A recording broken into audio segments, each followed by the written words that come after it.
welcome back to another episode of the TileMoney podcast. My name is Luke Miller, your host, and today we've got a great guest for you. We've got Michael Menzel in the studio. This podcast, TileMoney, is strengthening the tile industry. We're doing this with our business education designed for contractors by contractors. This education is assisting contractors around the world to build profitable, sustainable businesses. The result, a stronger industry from the installer up. I'm really excited to get into Michael's business today and talk to him and learn about his business. We'll be discussing how to add value, create and build an image and a brand and communication with clients, among other things. Before we get to it, though, I do want to tell you about my new company, Tile Nation. Together with my partners, we are providing advanced education for tilers. We offer porcelain panel training classes. We have a 3 and a 5-day training class. We have a 5,000 square foot warehouse located in Omaha, Nebraska.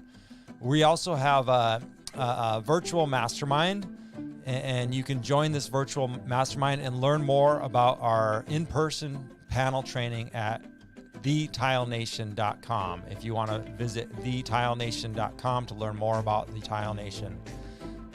And our mastermind members are meeting weekly on Zoom, and we have mentors with this who are eager to assist you to grow and advance your business. Our members are looking to grow their business to the next level. So once again, visit thetilenation.com to learn more about these unique and valuable learning opportunities. If you want to stay in touch with Tile Nation and Luke Miller and not miss anything, we have 2 options for you, an email or a text message. You can join both. You can join our text message service by just texting the word Tile Nation, all one word, Tile Nation, to 877-630-3260. All right, without further ado, let's talk to Michael. Hey, Michael. Hi, Luke. How are you? Doing good. And yourself? Good, sir. Thank you so much for agreeing to join me today and share some insights into your business. Can you introduce yourself, your business name, and where you're located, and what you guys specialize in over there? Sure. So my name is Michael Menzel. I live in Montana, and I say Montana is vaguely like that because I started in Bozeman, and I just recently have moved to Great Falls permanently. And so I'm in Great Falls, Montana. And I started my company just over 5 years ago. It's Idifico Construction. And Idifico is Latin for build, construct, edify, create, erect, or improve. And my logo there is a hypercube or tesseract. It's a 4-dimensional cube. It represents infinitesimal or a 4th dimension. And basically, I started my company not because of what I wanted, but what I didn't want. And I was sick of working for especially builders that were just about their bottom line. They were looking at their budget and their time frame, and quality was out the window. And I really pride myself on quality. Yeah. I'm not a perfectionist. I realize, there is a time frame and a budget to adhere to, but I try to get the best end result possible with what I'm working with. And I don't want to just polish a turd, so to speak, so that, the property can close or it'll sell and someone makes a profit on it, And, we're talking about value, not just the value I give, but the value I get. I get value, obviously, from getting paid. That's part of the exchange, but I get value when I look at a job and I'm proud of it. When I stand back and I just look at it like, wow, I did that and feel accomplished. And likewise, when the end user, which is the person that's going to live in a place, not the builder, a builder doesn't really care about the quality as much. They're not like patting you on the back saying, hey, good job, that's great. They just, want to keep you rolling and they're about the money. And I just got sick of that aspect of it, not working with the end user, not getting that value of seeing my product be appreciated by someone that gets to enjoy it, And so I mostly do residential. I do some commercial work now and again, but some people don't want to deal with homeowners. I love working with homeowners. And as a result of being in people's homes, when you're in a commercial setting, typically it's closed off from the business aspect, and you're in construction mode, and you don't have to deal with juggling around people that are living in a place or being in that space you're trying to work in. And working in people's homes, I'm a guest in every home that I have a job at. They need to feel comfortable with me, and likewise me with them. And there's a little period of time until you get to know them. It's a little bit until you're comfortable and they're comfortable, and it feels like there's no tension, or just feels normal. And I should say I went to school for construction engineering.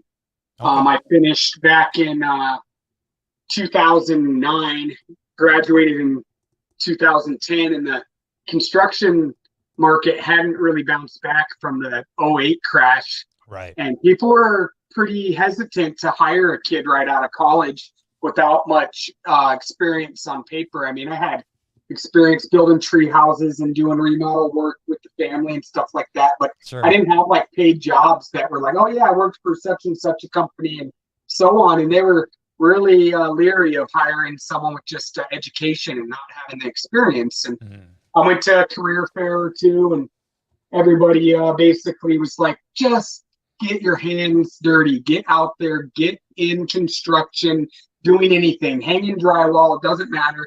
Just get some experience under your belt. And I talked to a guy that I knew that did drywall, and he had just hired a helper. And he's like, well, hey, my buddy Sean's been trying to help me or hire me to help him do granite countertops. Maybe you could check with him. And I immediately got in with him, fabricating and installing for a startup company that was really just new and off the ground and hadn't really established themselves.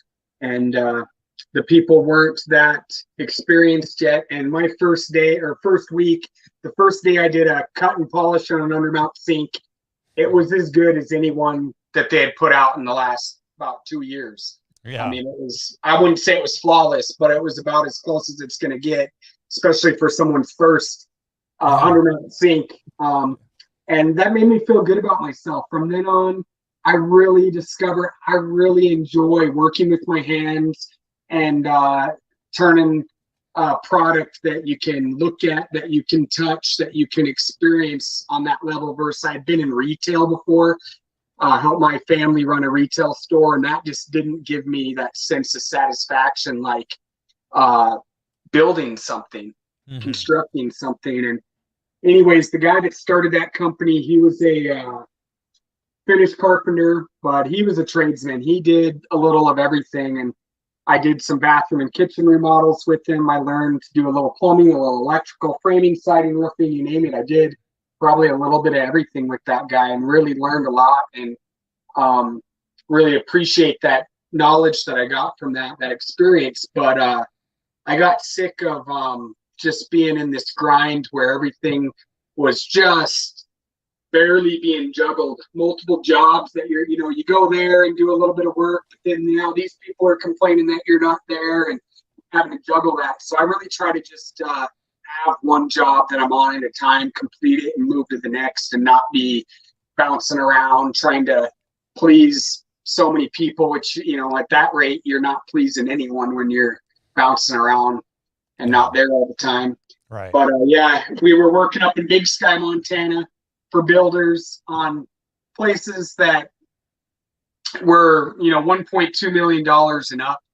And they were being built like spec homes. I mean, there were some nice finishes and some nice features, but they were really just being slapped together without much regard for quality. But it was all about just get her done. We got 17 of these units to do. Hurry up and get on to the next one.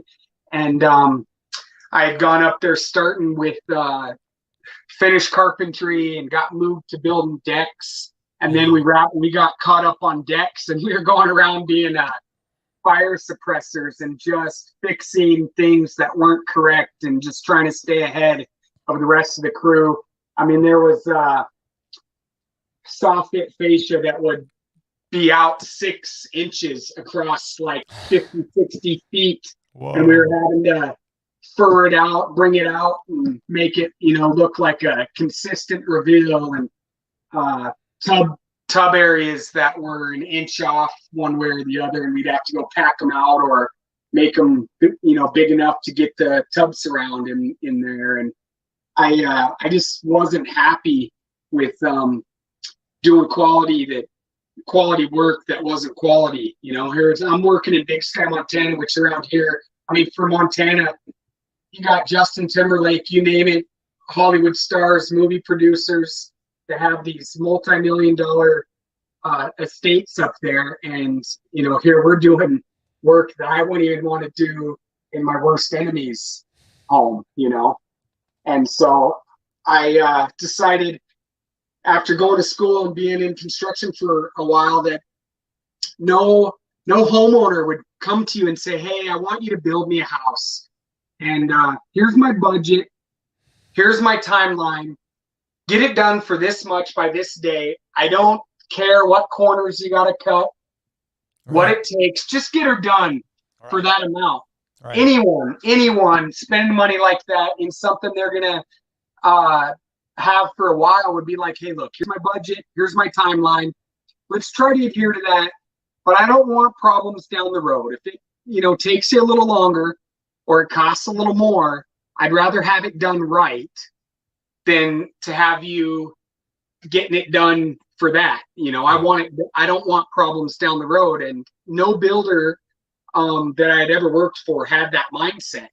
And they wouldn't even, probably revisit that situation with the client as far as, hey, here's the deal, it's going to take longer. They just compress stuff in. So quality goes down just to get the time and the budget right. And I just couldn't see doing that. I didn't want to have clients that we had to do that to. Yeah. Because I think people are flexible when it comes to having it done right. Mm-hmm. And since I went out on my own, it's been so much less stressful. And you'd think, starting your own company and doing your own thing would be more stressful. And it really hasn't been, because I get to, first off, kind of control and manipulate my world a little bit better, rather than working for my boss who's working for a builder who then has a client. Mm-hmm. I had like 3 people that I had to kind of answer to. Whereas now, I still answer to someone, the homeowner, but I'm my own boss, and I really enjoy where I'm at now. Excellent. And value-wise, I think, quality is what I bring. And I think time frame and budget is still pretty on point. I don't have to really sacrifice anything to give them what I want or what they want. And also not working for a builder or boss that, we're hired by a builder and then you don't even meet the client. I'm working for the end user. So I get that value of turning a product over to someone that appreciates it, that gets to enjoy it, that says, wow, this is amazing. Sometimes I've seen tears of joy from usually older people that have been waiting 20 years to do a bathroom or kitchen remodel. Right. And, they thought it was never going to happen.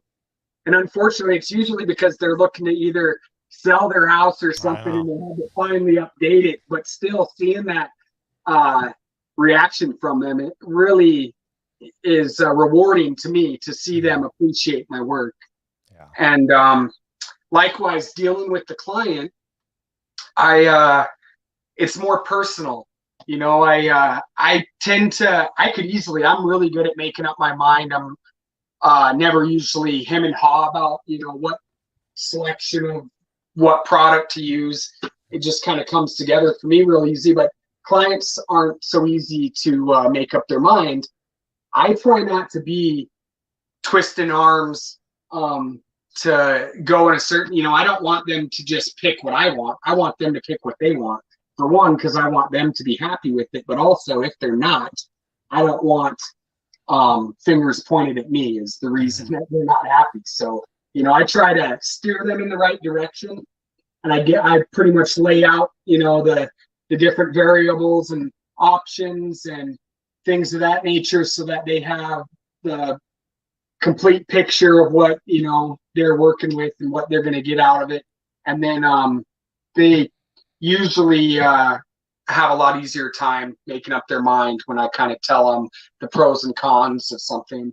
Mm-hmm. But then, seeing someone that's happy is just way better than just, okay, now get on to the next unit. Yeah. And, so I said I got into granite. I did tile after that. How'd you get into the tile business? So we did a bathroom remodel at my boss's house. Okay. And we did the tile there. And then he had a buddy that did tile. We had borrowed his tile saw once or twice. Then my boss bought a tile saw, and we were just doing more tile here and there. My boss was a general contractor, but he'd try to do most of the work in-house. He'd hire an electrician or a plumber, but periodically we would put in some new lights or switches or outlets, and we would put in a shower valve. And so I learned along the way, and YouTube's amazing. You can learn anything. I think Elon Musk said that anybody can basically become a specialist in any field in 2 years with the internet, social media, YouTube. We just have a vast, immense amount of knowledge at our fingertips on your device. Yeah. Whereas, so many years ago, you'd be lucky to go to your local library and find anything that would be worthwhile to you, sure. If you knew a guy that you worked with on one job, maybe you could give him a call and he'd know. But like now I work by myself for the most part, and YouTube probably, and actually these tile pages, TileMoney, Global Tile Posse, in the last few years since I've been on these pages, have learned so much because of guys like you and professionals that like to exchange knowledge and spread, knowledge. And working by myself, I'm not working beside a guy that, can share, even a guy that hasn't been around as long as you or experienced as you, can still teach you something new. Right. I would say everybody has something to offer in that regard, but when you're not working with people on a job, you're not going to be learning from anybody.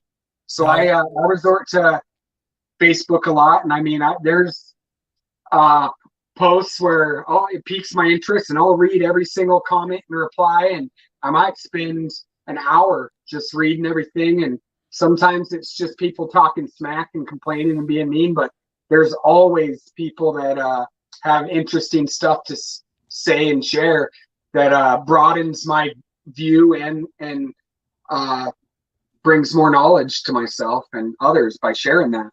I agree 100%. Now, with you there, it's an interesting quote there from Elon Musk about, becoming proficient or, master anything in a couple of years just with the internet. And like you just mentioned, sometimes there's a lot of trolls or BS on the internet, but that's not the type of stuff Elon was talking about. Unless you want to just become a wicked meme creator, you can do that too. But really, if you want to set your sights high on some high level education, I mean, there's just about nothing, that you can't learn on the internet. I mean, if your goal is to be a dentist or a doctor or a scientist or some other profession that really does require that college degree, sure.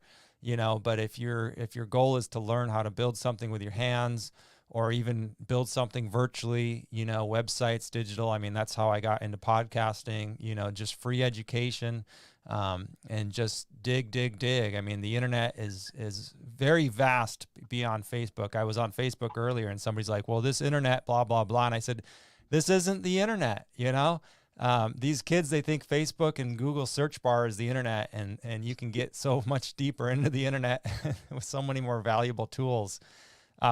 I wanted to ask, do you work alone by choice, or is it just really difficult to find someone right now where you're at? A little of both. So, I was, I knew I was trying to transfer to Great Falls from Bozeman, and I was ready to expand and bring people on, but I just saw no point in doing that when I was going to be moving. And the reason was, I did a granite job in Great Falls, met a gal here, kind of just stayed in touch with her. And it was a few years before we really hung out and hit it off. But I just fell in love with this girl. We ended up getting pregnant, and we probably would have got married anyways. We put the cart before the horse, however. And our first boy, we weren't married, but we got married. We have a second child.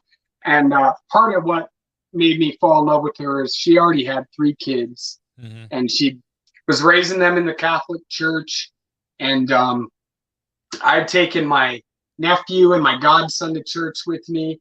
And I enjoyed not going by myself, but being single. You know, people that would see me there with one of these kids, they wouldn't know that I wasn't their dad, and they would just see a single guy with a kid, and he would get staring eyes. And I just knew that it'd be a lot easier to go if you were a family, a couple raising kids in the church. And that was a huge draw to me, as being Catholic. She was Catholic, and especially in Bozeman, I was meeting very few women that even believed in God or went to church, let alone being Catholic. And that was really a huge thing for me. And so hit it off with her, and I was still working in Bozeman, and just back and forth from Bozeman to Great Falls as much as possible. It was really tough juggling that, but I had so much work there. I mean, that place is just growing like crazy. Yeah, I bet. And the last year I turned so much work away. I think I wrapped up in December, and I had booked myself from February to December of last year. By February, I had already booked myself through December.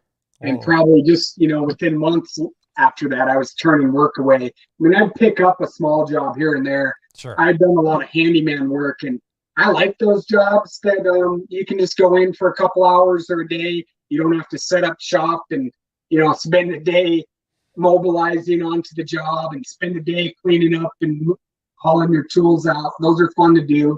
It breaks up the monotony of things. And that's why, I was saying I got into tile. I like to do a little of everything.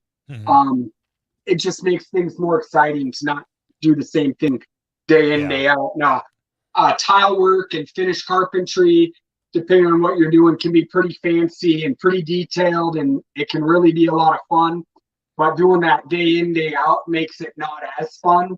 But I got real sick of doing undermount sink cut and polishing. And now when I revisit that after not doing one for the better part of a year or a few months, I really dive into it, excited to do it again. And it's just a lot easier when you hadn't just done 3 of them the week before, the day before, or whatever. And so I like to do a little of everything. Bathroom remodels are probably my favorite thing. I've done in the last year probably 2 or 3 bathrooms that I literally gut the entire thing and demoed slabs to move a drain, demoed walls to make a shower bigger, added outlets for a bidet toilet that needed plugged in, lights and plumbing, and I mean everything, the vanity, the ceiling, the floor, and building the shower for them. And that's my favorite thing to do, because I see the start to the finish, and it was all me first. I mean, when I was working before and I'd do a little part of something, I wouldn't see the beginning of the job. I wouldn't see the end of the job. And I got to see what I did. But it's nice to see everything come together and see an actual finished space, rather than it's still in construction mode. And now, finished carpenter's got to come in, or the painter's got to come in. And so, I mean, I don't love painting, but when I haven't done any painting for a while and I've been busting my butt on the floor laying tile, it's really nice to just kind of have something that's not as physical, it's not as mental, and it maybe isn't as fun, but it's just a break in the monotony to do something different. So I think I would probably see more success if I just stuck to one thing. Like if I just did tile, it's a lot easier, I think, for people, with a name like Identical Construction. What do they do? They're not necessarily seeking someone like that to do tile. They might be looking for a specific tile company.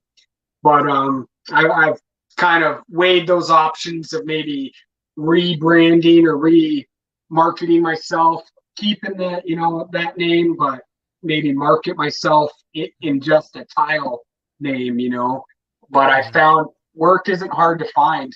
I moved to Great Falls and thought, okay, I'm just going to pick up a few jobs here and there. I got a lot of work to do on our house. And man, I haven't even been looking for work, and I think I'm booked through September maybe. And I've been trying not to take work, but I have a realtor friend refers me to someone, and then they have a $20,000 project that I can't say no to because I get to do everything. Or I recently had a client that asked me if I could hang a bighorn ram. After 27 months of not hearing from him, I hung an elk for him over 2 years ago, a huge elk mount. Yeah. And he hit me up for the ram. And when I hung the elk, there was a picture there, and I moved the picture and rehung it in between. He had a mountain goat and bighorn sheep ewe. And I hung the picture between them, but then he got this ram, and he wanted the ram to go where the ewe was and the ewe to go over where the picture was. I don't know where the picture was going, but I shuffled stuff around for him and rehung everything. But before I went over there, he's like, yeah, if you could come do that, we'd have you look at our bathroom and give us an estimate for a bathroom renovation. And I went over there and, I met with them and hung that stuff. And then I looked at his bathroom, and man, it was really a nice bathroom, in 2003. Right. And it still was nice. They were really particular people, really kept a clean, tidy house and maintained things. It still looked mostly like it would have looked in 2003, but it was almost 20 years old, and it just wasn't up to date. And it didn't need redone. I mean, Great Falls has some places that the bathrooms are just rotten away, and I mean, they're in so dire need of repair. But this one was in nice shape, and they just, they wanted it to be up to date. And so they had looked at getting it updated about a year and a half ago. And that contractor came in, and they just, they weren't really on par with the price. I see that quite a bit, that people really shoot for the moon on their price. And maybe they got so much work that they can turn it away. I've done that before on jobs, just give a really high price thinking there's, I'm not going to get the job because they're not going to bite on that. And then sometimes you're surprised and sometimes you're relieved. But I gave them a ballpark, and they were okay with that. And I think partially it could have been the contractor, I found with value and branding and image that me as the business owner, me as the person doing the work, because I see that too. People would hire my old boss thinking he was going to do the work, and they're really disappointed when that wasn't the guy that was coming into their house to do the work. And I like that, I go do the estimate, and they're hiring me, and I'm doing the work. And I would love to have a crew that does it, but I think I'd have a hard time. I just haven't found that people, when it's not their company or not their job, they don't care as much. They care more about the paycheck and getting finished for the day, and not that they don't do quality, but the level of care just isn't there. And I think it'd be a while, and that's part of why I hadn't hired someone. Is it is hard to find, especially with this younger generation. They don't want to do construction, a lot of them, it seems. And I live in Montana, where it's ranch raised people, outdoorsy people, but they want the mobile computer job that they can work remotely, and they want to be a influencer and stuff like that. And so I just haven't found someone that I would want to bring on yet. But I know, being in Great Falls permanently now, that I will find someone. I'm thinking about we had our boys in little guy wrestling, and I'm thinking about going to the wrestling coach and basically asking him if he knows a kid, like, hey, you got any kids that are hard workers, that aren't going to college, that want to get into a trade that they could feed their family for the rest of their life and attain skills that they could build something on and continue using throughout life. And I know there's a wrestler at the high school over here that would be a perfect fit. I got to connect the dots. And I think soon enough, I'm going to probably reach out and do something like that. I haven't really established my business or myself here yet. Sure. I plan on doing that. But yeah, as far as a brand or an image, my face, the way I dress, the way I communicate, the things that I do. This cross I made yesterday after seeing a post about someone seeking businesses to donate something for their benefit auction for this girl. It was actually her friend's daughter has to go down to Salt Lake for at this point minor knee surgery that's going to need complete knee replacement. She has some degenerative disease that they're not really sure even what's going on yet, and they're doing a fundraiser and looking for donations. So I busted this cross out yesterday to donate for their auction. Great. Nice. And things like that. Someone that gives back to their community, someone that goes to church, a friendly face at the grocery store, rather than seeing some guy that doesn't push his cart back to the cart return. It's not just work that defines me, but all my actions throughout life define me as a person and as a business owner and as the person that's in your home. And when you hire a crew and they're flicking cigarette butts out on your curb and things like that, that's not the image that I want to be involved with. And nothing against smokers, there are some responsible ones, but I see very few that actually take care of their trash responsibly. I think it was 77% of people, non-smokers included, 77% of people don't even consider cigarettes, or I should say cigarette butts, as trash, as litter. And it's the most widely littered thing. Billions and billions of cigarette butts a year, and people don't even consider it trash. And yeah, they sure add up. yeah. And I just think being mindful, when I'm in a home in this day and age, look, we're doing a podcast interview. I'm on my cell phone. Technology is just there that anybody can afford to have little nanny cams and spy cams and ring cameras, where I pretty much assume that I'm on camera when I'm in someone's home. Smart. And I worked with guys when I was running the granite crew. This guy's talking about, hey, did you see their change jar? And he might have been pilfering their change jar. And I was just like, are you kidding me, dude? Wow. I know tradesmen in general are a little rough around the edges, a lot of them. I'm seeing, with this TileMoney, you're really trying to elevate the tile trade. And there's others in our trade that are doing the same, where we're looked at, I think, in a higher regard than, say, a framer or a concrete guy. And I would say even without that, that's probably the case a little bit. I think it's a little more refined work. There's more attention to detail.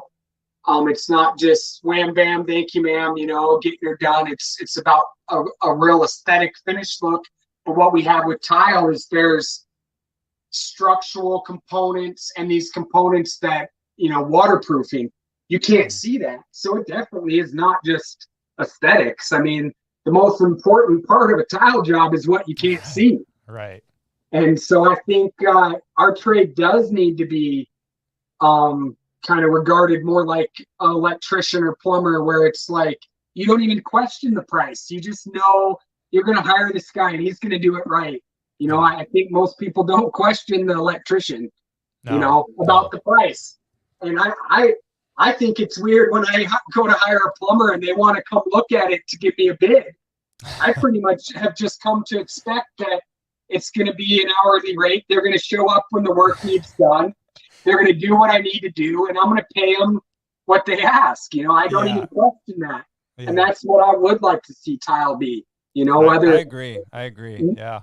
Nitpicking it, we see it multiple times a day. Tile fails. I'm sure you're probably on that page. I think now it's tile and flooring fails. So, daily, I would say hundreds of times a day, someone hires the cheaper guy and they regret it, because here they paid a guy to do a job that should have been done right.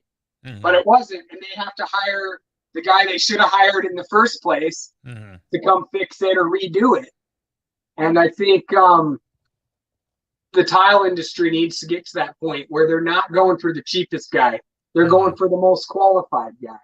Amen. And I would think if people were more, I think a lot of that comes to education. The client's just not aware, I think, of these things. They're not aware of the waterproofing aspect of a job and how important that needs to be done 110% right, not even 100%. I mean, I would say most of us, we're doing stuff to extremes. We're not like doing it just enough, but we want the certainty that there's not going to be a failure ever. If you're doing it right, I would say you are going above and beyond to make sure that the prep is done completely right. Yeah.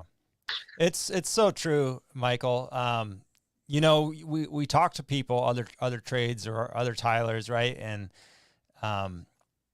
we talk about prices and comparing, a lot of them will compare plumbers to tile contractors. And the fact of the matter is, especially bathroom tilers or remodel contractors like yourself, we're building, the shower is and a lot of the excuses people will use for justifying the price difference between like a tile installer or a plumber, they'll say, well, the plumber has a lot of liability there with, the plumbing in the house.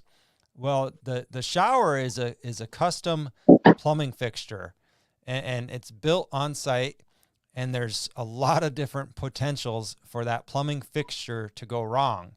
And most of the time, if it goes wrong, it's a slow death to that shower. And by the time a lot of these things come to the surface, it's caused a lot of damage on the inside of the house. And that can even cause damage to the homeowners or the residents' health, in a very, very big way. Some people will get deathly ill from mold, really toxic mold that can grow.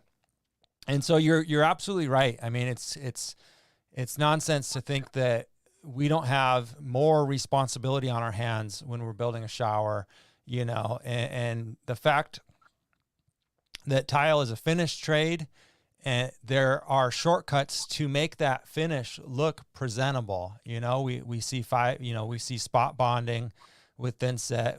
We see people building up. I mean, I've seen people build up, especially once you get into 24 by 48 tiles, but even the 12 by 24s, they'll just build up thinset, build. Pretty soon, each tile has one bag of thinset under it. And I like what you say about the education. My wife, she knows more than most consumers would know about tile, but even she, married to a tiler for, we've been married almost 14 years next March, and even married and been together, 15 years or 16 years or whatever.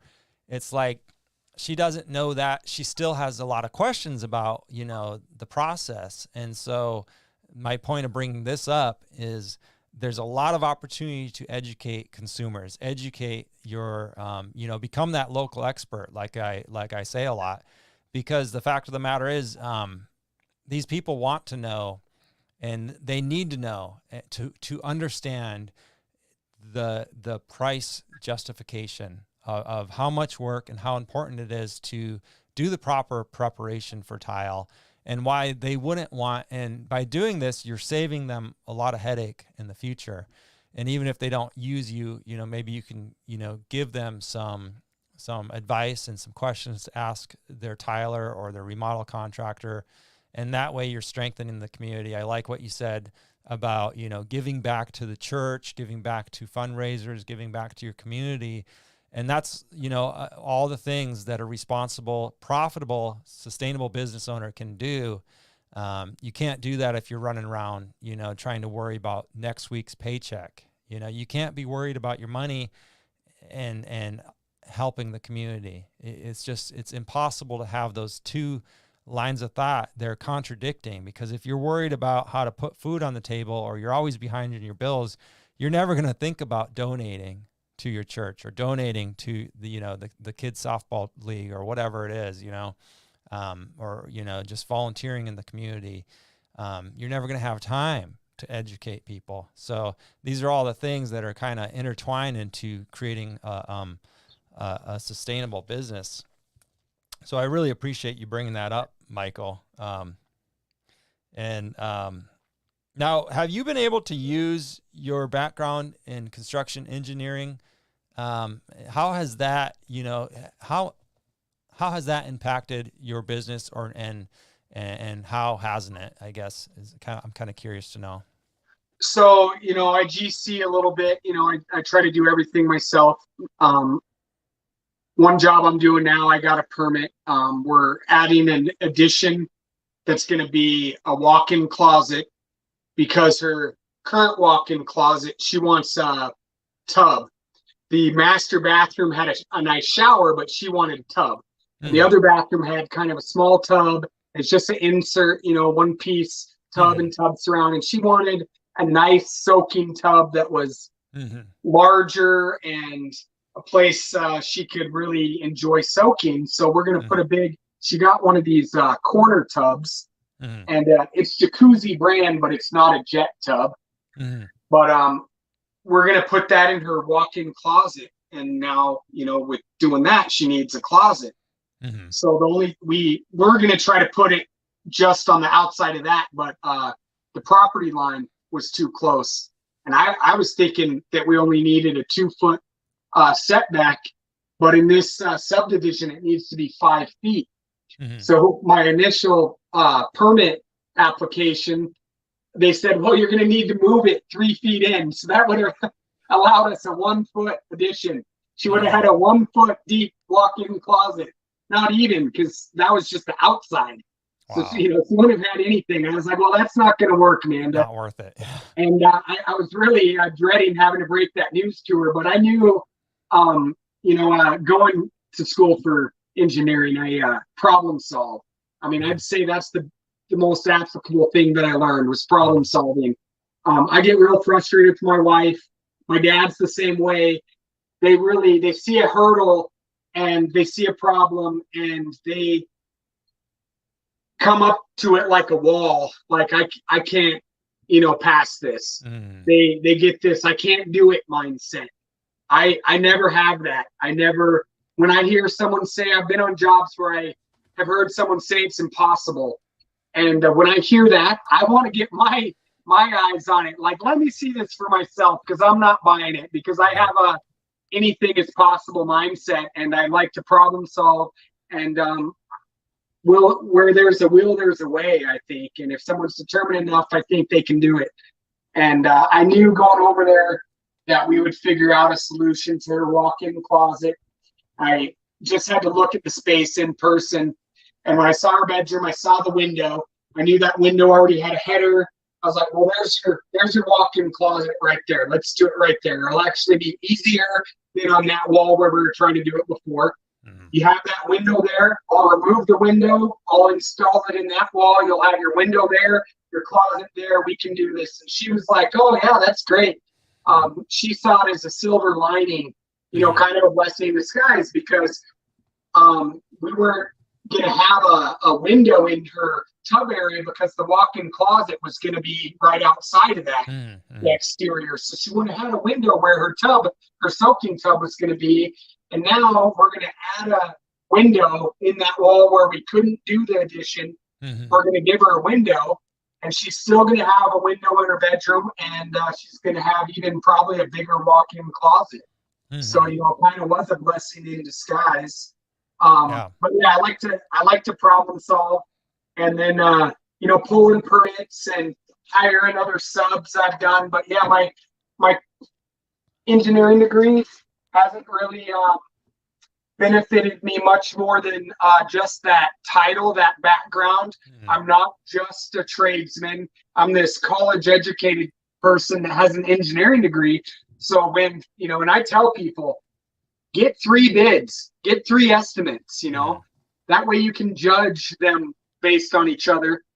And when I come in and I tell them I have an engineering degree, price matters, but that right there sets me ahead of most of the other contractors, because you're not seeing a contractor's skill set. It's, if you look at some pictures, whatever, and I have a pretty nice Facebook page that they can judge that on, but that title of like, I have a degree in construction engineering sets me ahead of the competition. And also, I mean, I'm well spoken, articulated, and very just upfront and honest with people. And I think being very transparent, where I've worked for guys that they try to pull the wool over the client's eyes. They try to hide mistakes. I'm my own worst critic. I usually point things out that didn't go perfect, and the client usually doesn't have much issue with it, because like I said, I'm harder on myself than they would be. Sure. And they're not looking for perfection, but just something they can stand back and, hey, it looks great, but that title, as an engineer, I mean, when I meet someone and hear they're an engineer, I'm impressed. And I am an engineer, I went to school for that. I know what it takes, but same way when someone, the client I was referring to, Amanda, she's a clinical psychiatrist, psychiatrist. She's got her doctorate. Like, I mean, that's impressive when people have some advanced college education and didn't just get a bachelor's in business, which is great too. Sure. No, anything and everything helps. Do you also have, in Montana, is there strict licensing laws, and do you have any other certifications or anything like that to display, or?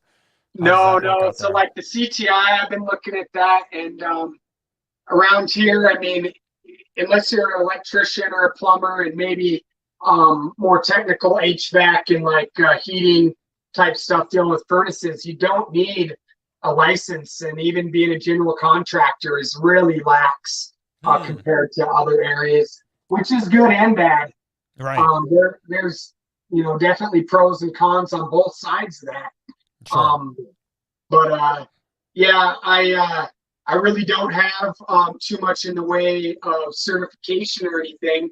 I definitely think that most of my business comes word of mouth, and so I have clients referring to me, clients that have seen my day-to-day routine, the work I do, how particular I am, because I address any issue, and usually it's not that big of a deal to a client, but I don't want to just do something without their knowledge and okay.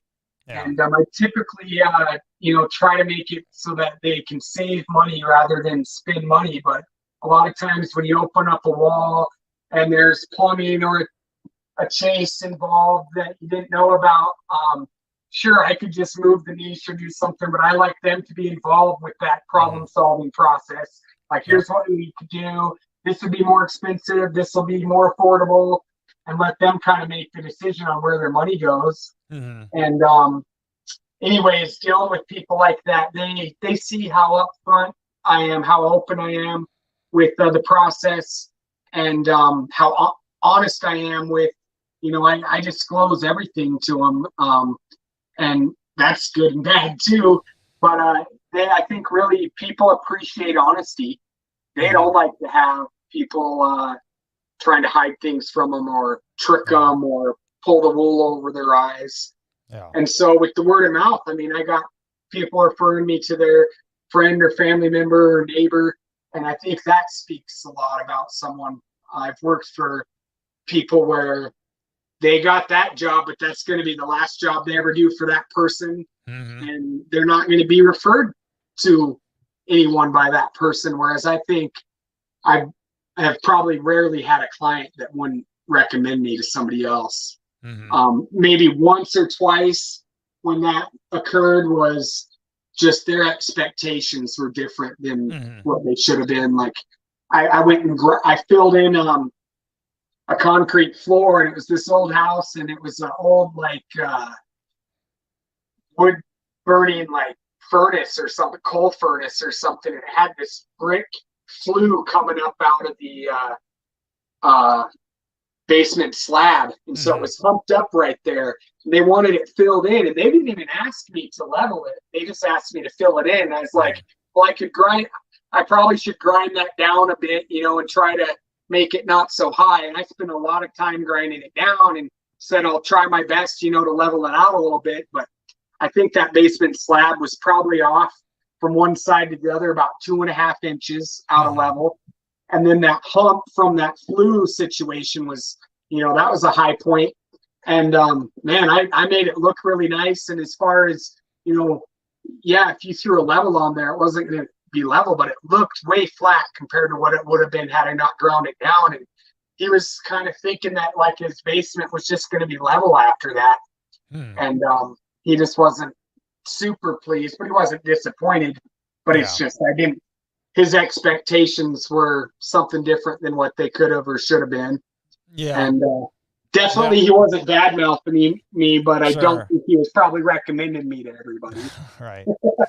Yeah, that's the importance of setting those expectations and really communicating and going over everything, even if we think it's clear, right? But that what was I gonna bring up and highlight here? I forgot. Just slipped my mind, Michael. That's okay. Yeah, communication's key though. That's probably what one thing I'm better at than my old boss. He was really intelligent guy. He could communicate well. He's articulate, but he would just not take the time to reach out to clients like he should have. And so many times it would be that the client was contacting him to wonder where we're at, what's going on, how come you guys aren't here today, kind of a thing. And I'm in constant communication with my clients. I use my text thread as a way to document any numbers or materials. Everything's documented in there with pictures and text, so I can just revert back to my conversation with the client and find anything and everything throughout the project. And I let the client know, hey, I'm on my way out or I'm headed over. Like, I don't show up unannounced. They know, even though they're expecting me that day, they know exactly when I'm going to show up at their door. If, I'm not feeling well that day, I let them know, hey, I'm not feeling so good, I'm staying home. Yeah. Whereas, many other people just feel they're their own boss. They don't even bother letting the client know they're not showing up that day. And I've discovered that clients are really easy to deal with in that regard. If you just let them know, they roll with the punches really well. Yeah. But as with anything, people hate being in that, like, what's going on, not knowing, just wondering what's going on. Yeah. And if you just let them know, they're happy just to know whether you're showing up or not. If they know, that's all they care about so much. It's just like not getting any sort of contact from you about it. Yeah. Yeah. Yeah, no, it's all those little things that make the big lasting impressions, and everything from, having a license or a college degree or even a certification, a CTI, a certified tile installer, anything to set yourself apart, because a lot of it is presentation in the beginning, and a lot of these states don't have licensing, so you're going to be up against a lot of people without a license because they don't need it. So any little thing that you can do to elevate your brand. I mean, we talked about presentation and just being a good community person earlier, and just, you are your brand. I really liked it when you said that, because that's what it is, and you found a niche, and it sounds like you're thriving out there, Michael, even after just relocating. So keep up the good work. That's pretty cool. I appreciate it. Yeah, thank you very much. It was kind of bittersweet because I could have really piggybacked off this in Bozeman, which is in Gallatin County. And the Bozeman Daily Chronicle is the newspaper there.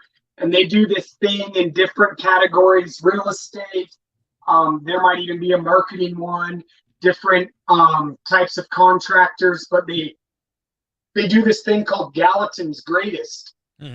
And I was nominated last year for Gallatin's Greatest Home Renovator. Home Builder was a different category. But anyways, I made the cut for top 5. Then I made the cut to top 3. And then lo and behold, I got a cool plaque that is Gallatin's Greatest Home Renovator for 2021. And I'm kind of proud of that. And it maybe was a little bit more of a popularity contest than being, an unbiased judgment. But regardless, I got that title, and that would have been really neat to kind of catapult my business a little more there. And I'm hesitant to use that in Great Falls because the economic eco-socioeconomic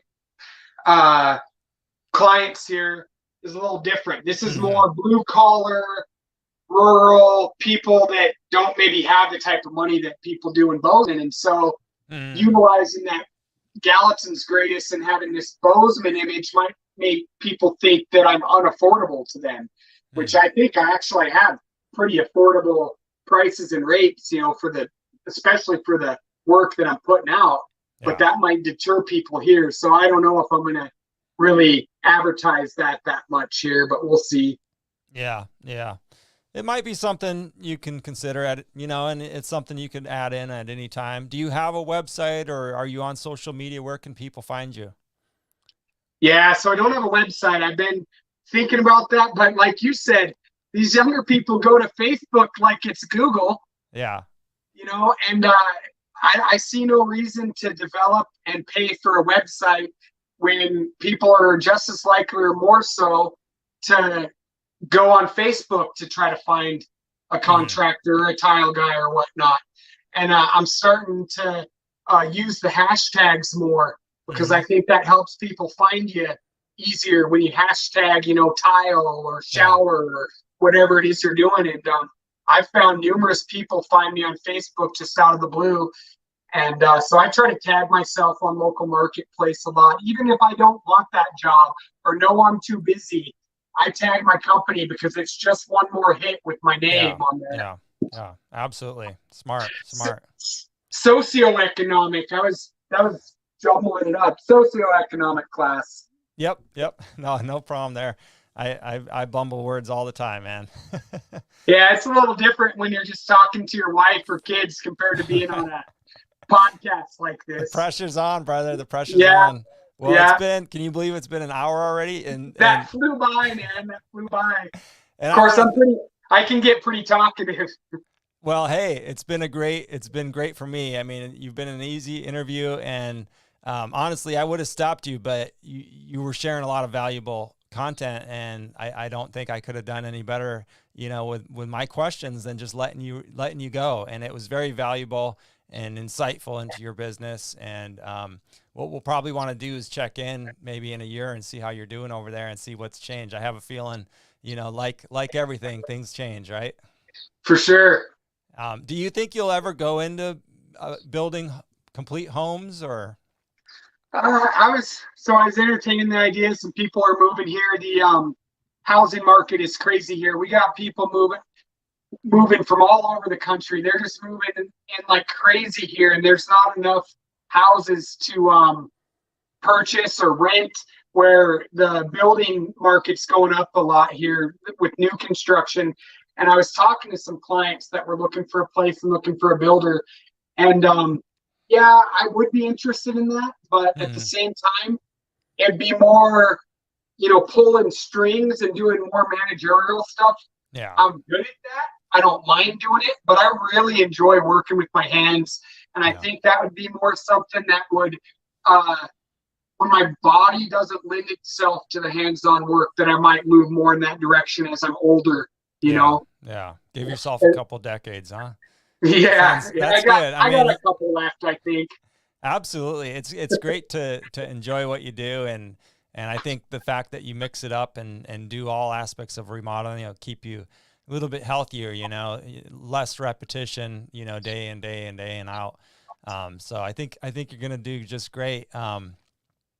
What is the big draw over there in Little Falls, or not in Great Falls? Is there a college over there? Why are people moving there? I noticed it's about 75. I think 80,000? it's Montana in general. And I think Montana is titled the last best place. I think Great Falls is the last best place in Montana. Okay. As far as, when you're not talking small towns, but like more of a city or something that is substantial. Like we got Missoula, we have Billings, Bozeman. Those have become very liberal.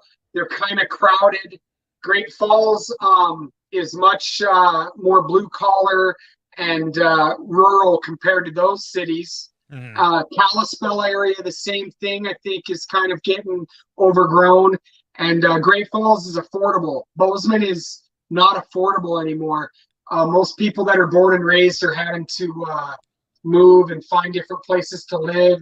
The working class, the labor, the lower spectrum of the totem pole isn't able to live there. So the service industry is just being kind of pushed out of there. And so you got all these ritzy people that want to be able to go out and be waited on. But the people that can do that and live on that sort of income aren't able to really sustain their lifestyle there, where Great Falls, we don't see that as much here. I think there's not this hurt for the cost of living and being able to sustain yourself here no matter what you do. I mean, if you're minimum wage here, I mean, you definitely can have an existence where I don't think minimum wage even exists in Bozeman. Right. I mean, you're talking $17+ an hour for what could be a minimum wage job, you know, is what people are having to pay there.